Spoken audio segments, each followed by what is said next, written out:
हरे कृष्णा प्रभु जी, हरे कृष्णा माता जी, आप सबके चरणों में दंडवत प्रणाम। तो क्वेश्चन आया है कि नाम जाप में रुचि कब प्राप्त होती है। हम सालों साल से नाम जाप कर रहे हैं, लेकिन अभी भी मैकेनिकल नाम जाप चल रही है। मैकेनिकल नाम जाप यानी एक रोबोट की तरह, कोई इमोशन नहीं है, बस कर्तव्य भाव है। लेकिन नाम जाप में इमोशन क्यों नहीं आ रहा है? क्या हम ऐसा गलती कर रहे हैं? प्लीज बताइए।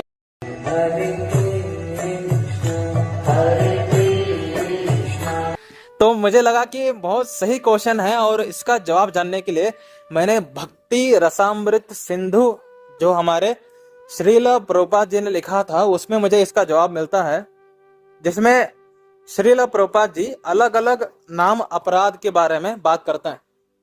क्योंकि अगर एक व्यक्ति नाम अपराध कर रहा है, तभी उसका नाम जाप में कुछ भी इमोशन नहीं आता है। अगर हम एक भी नाम अपराध नहीं कर रहे हैं, तो हमारे नाम जाप में हमें इमोशन आना शुरू हो जाएगा, हमें रुचि आना शुरू हो जाएगा, मन लगना शुरू हो जाएगा। लेकिन अगर हमारी नाम जाप जो है वो मैकेनिकल चल रही है, इसका मतलब है कि हम नाम अपराध कर रहे हैं।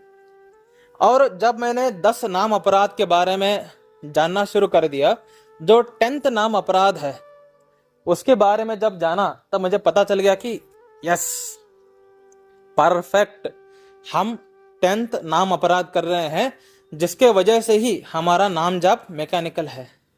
हम 10th नाम अपराध कर रहे हैं, जिसके वजह से ही हम नाम जाप में हमारे इमोशन उमड़ के नहीं आ रही है। तो 10th नाम अपराध क्या है? आप सबके अंदर एक उत्सुकता आई होगी, तो ऐसा क्या हम अपराध कर रहे हैं जिसके वजह से हमारा चैंटिंग जो है मैकेनिकल बन रहा है। और 10th नाम अपराध है हरे कृष्णा महामंत्र जपा करते हुए भौतिक आसक्तियों को बनाए रखना।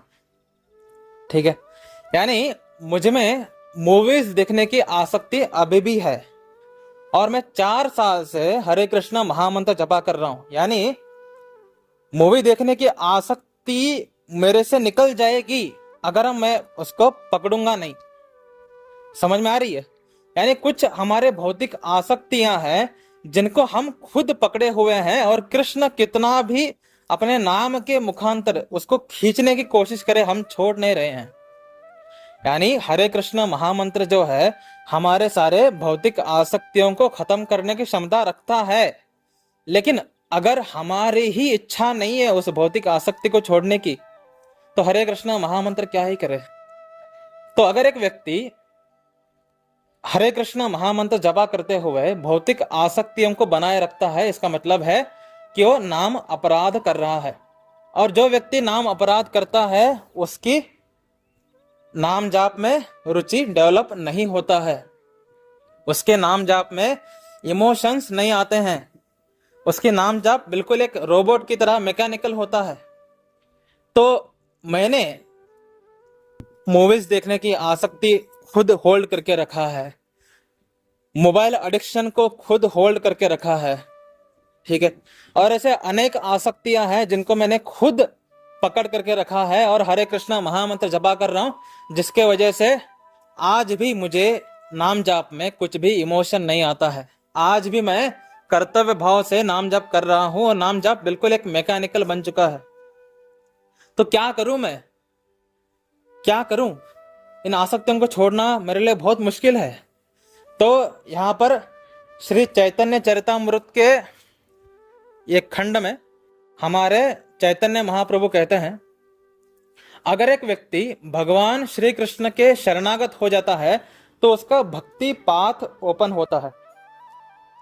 यानी एक व्यक्ति जब तक फुल्ली सरेंडर नहीं करता, उसका भक्ति की शुरुआत नहीं होती। यानी सरेंडर क्या है? भक्ति का दरवाजा है। ठीक है, अगर एक व्यक्ति भगवान को पूर्ण रूपेण सरेंडर करता है, तब जाकर के उसका भक्ति का दरवाजा ओपन होता है।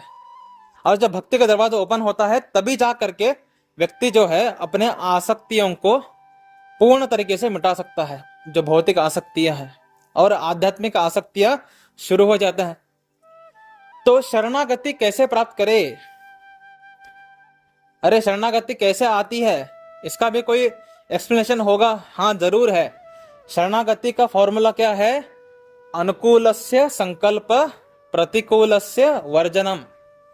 यानी जो भक्ति के लिए अनुकूल है उसका संकल्प लेना कि मैं आज से भक्ति के लिए जो जो अनुकूल है उन सब कार्यों को करता जाऊंगा। प्रतिकूलस्य वर्जनम, यानी जो भक्ति के लिए अनुकूल नहीं है उनको मैं त्याग करता जाऊंगा। जब हम भक्ति के लिए जो भी अनुकूल है, अगर मोबाइल भक्ति के लिए अनुकूल है, जैसे अभी मैं इसी मोबाइल से ऑडियो रिकॉर्ड कर रहा हूं और ये ऑडियो यूट्यूब पे जा करके कुछ भक्तों को हेल्प करने वाली है, ठीक है, यानी ये प्रचार में हेल्प हो रहा है।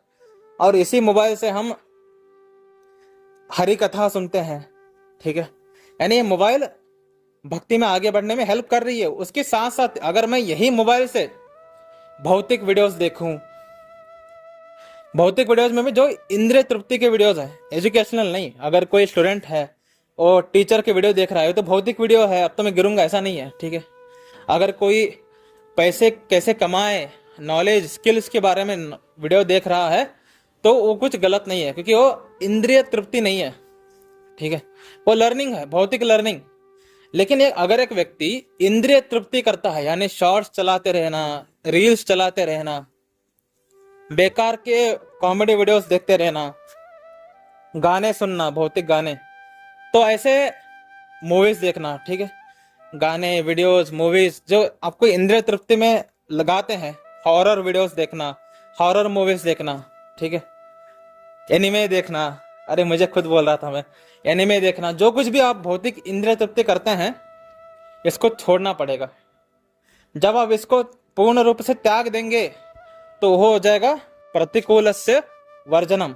और मोबाइल का इस्तेमाल हम किसके लिए करेंगे? एक स्किल्स डेवलप करने के लिए, नॉलेज लेने के लिए और भक्ति में आगे बढ़ने के लिए, हरि कथा सुनने के लिए, अगर मोबाइल में ही काउंटर है तो नाम जप करने के लिए,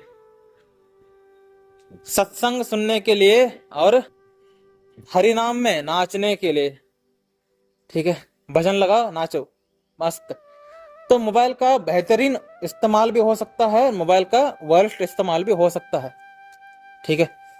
तो अगर हम अनुकूलस्य संकल्प, जो भक्ति के लिए अनुकूल है, सुबह 4 बजे उठना भक्ति के लिए अनुकूल है, उठेंगे, ठीक है। इसी तरह भक्ति के लिए जो जो अनुकूल है, आपको पता कैसे चलेगा भक्ति के लिए अनुकूल क्या है? जब आप शास्त्र पढ़ोगे, जब आप कोई भक्त के साथ रहोगे, भक्त की दिनचर्या देखोगे कि भक्त कैसे जीता है, तब जाकर के आपको पता चलेगा कि अनुकूल से संकल्प का असली मतलब क्या है। नहीं तो लोग समझते हैं कि मैं 6 घंटे लेक्चर सुन लिया तो मैं अनुकूल से संकल्प में हूं। अब स्थिति इतना बुरा हो चुका है कलयुग के लोगों का कि वो लोग 8 घंटे 10 घंटे हरि कथा सुन लेते हैं, लेकिन एक पेज भी शास्त्र नहीं पढ़ पाते। तो अब उनके लिए हरि कथा जो है वो एंटरटेनमेंट बन चुका है। हमें हरि कथा एंटरटेनमेंट नहीं बनाना, हरि कथा से लर्निंग लेना है, ठीक है, समझ में आ रही है? तो मोबाइल एडिक्शन जो है अब भक्तों में आध्यात्मिक हो चुका है। यानी अब मैं 10 घंटे 12 घंटे मोबाइल चलाऊंगा और लोगों को कहूंगा कि मैं हरि कथा सुनता हूं, मैं भजन सुनता हूं।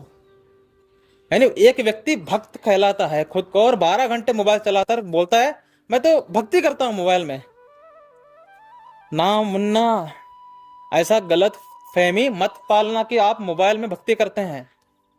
मोबाइल बस एक टूल है आपको जोड़ने के लिए।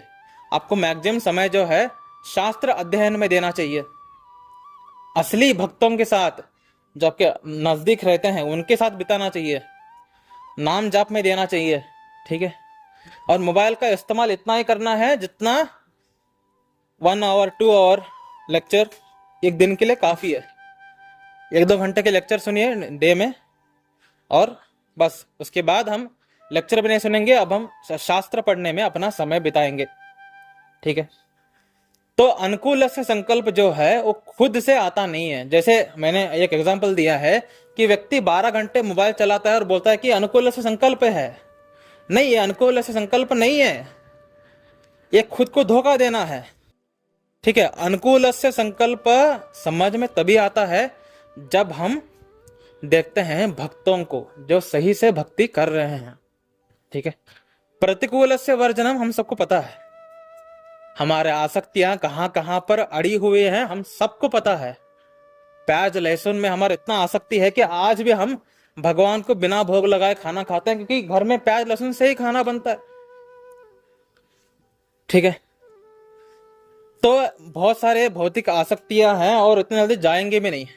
लेकिन अगर हम शरणागति की ओर बढ़ते रहे तो एक दिन पूर्ण शरणागति आएगी, और जिस दिन पूर्ण शरणागति आएगा तब जा करके जो 10th नाम अपराध है वो खत्म होगा। और 10th नाम अपराध जब खत्म होगा तब हमें नाम में रस आना शुरू हो जाएगा, नाम में मन लगना शुरू हो जाएगा, और तब तक हम सबका नाम जाप जो है वो मैकेनिकल ही बना रहेगा। ठीक है, तो अगर आपको भी नाम जाप के बारे में, भक्ति के बारे में ऐसे सीक्रेट्स जानना है तो आपको चैतन्य चरितामृत किताब पढ़ना चाहिए।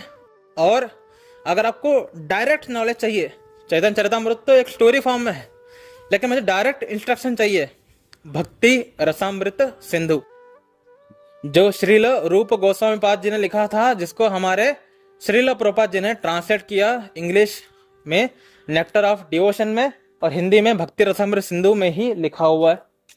आप इस किताब को परचेज कर सकते हैं। इसमें आपको इतना जबरदस्त नॉलेज मिलेगा और आपको पता चलेगा कि मैं किस लेवल में हूं।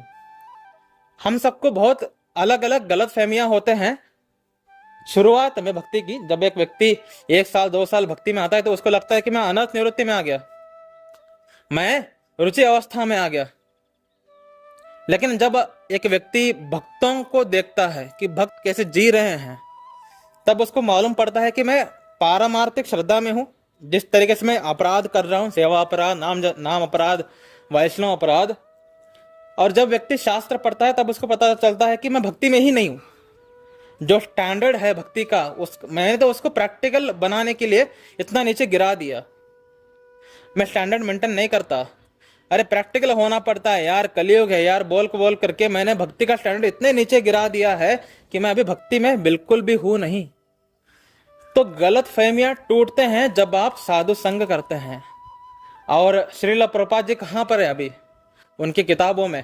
तो जब आप श्रील प्रभुपाद जी की किताब पढ़ते हैं तो आप एक तरीके से साधु संग ही कर रहे हैं, क्योंकि श्रील प्रभुपाद जी जैसा भक्त कौन ही हो सकता है।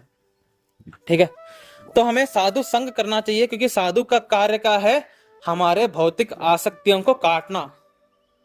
साधु का मेन कार्य यही है कि आपके सारे आसक्तियों को काटना, ताकि आपका आसक्ति जो है वो कृष्ण में आ जाए। तो अगर आप चाहते हैं कि आपके नाम जाप में रुचि डेवलप हो, आपके नाम जाप में आपको रस मिले, नाम जाप में मन लगे, ठीक है, तो आपको भक्ति रसामृत सिंधु किताब पढ़ना चाहिए। और उसके अनुसार जो इंस्ट्रक्शन दिया गया है कि नाम अपराध अवॉइड करने हैं, सेवा अपराध अवॉइड करना है, वैष्णव अपराध अवॉइड करना है, और जितना हो सके उतना शरणागति डेवलप करनी है। तो इतना सब करने के बाद जाकर के आपका भक्ति का जो डोर है वो ओपन होगा। और जब भक्ति का डोर ओपन होगा तब जा करके आप भक्ति की दुनिया में एंटर करोगे। यानी एक तरीके से देखे तो अभी तक हमारे अंदर शरणागति डेवलप ही नहीं हुआ है, अभी हम शरणागति डेवलप करने में ही लगे हुए हैं। तो हम भक्ति की दुनिया में अभी एंटर किए नहीं है।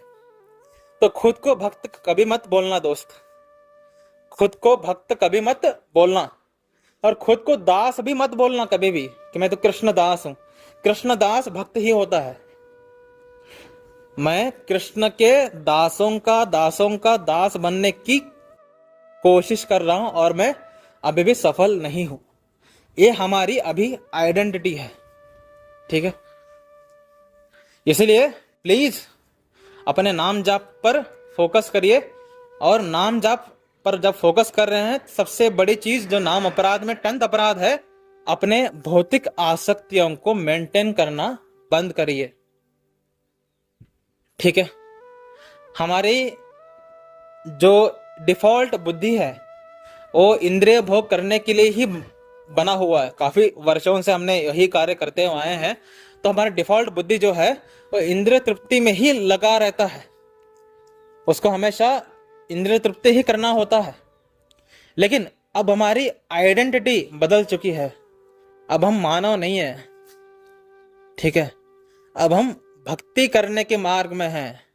हमने कहीं ना कहीं भौतिक तरीके से, बौद्धिक तरीके से तो जान लिया है कि मैं आत्मा हूं, मैं कृष्ण का दास हूं। तो रियलाइज तो किया नहीं है, लेकिन भौतिक तरीके से जाना तो है। तो अगर आपको आइडेंटिटी पता चल गया है तो उसकी तरह जीना भी सीखो। ये बस लोगों को बोलने के लिए नहीं है, ये जीने के लिए है, ठीक है। तो चलते हैं अगले ऑडियो में। हरे कृष्णा।